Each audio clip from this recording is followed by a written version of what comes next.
इस वक्त मैं लाहौर के सर्विसेज हॉस्पिटल में मौजूद हूँ और यहाँ पे पाकिस्तान के साबिक वज़ीर आज़म मियां मोहम्मद नवाज शरीफ ज़ेरे इलाज हैं। आज उनको यहाँ पे दाखिल हुए तीसरा दिन है।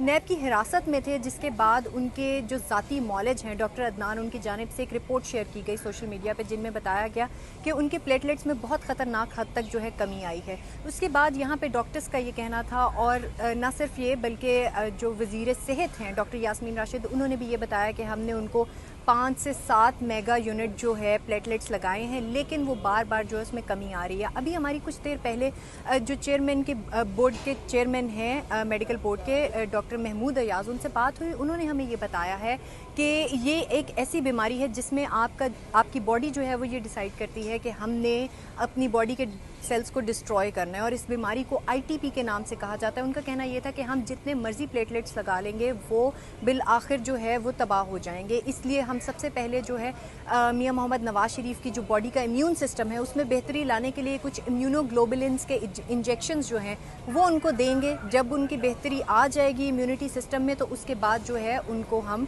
आगे उनका फर्दर इलाज करेंगे। अभी उनका ये कहना है कि उनके मर्ज़ की जो है तशख़ीस कर ली गई है और उनका जो है ट्रीटमेंट वो भी शुरू कर दिया गया है। अभी यहाँ पे जो है मुस्लिम लीग नून के लीडरान, उनकी आमद का सिलसिला जारी है, लेकिन फ़िल वक्त तक किसी को मिलने की इजाज़त नहीं है।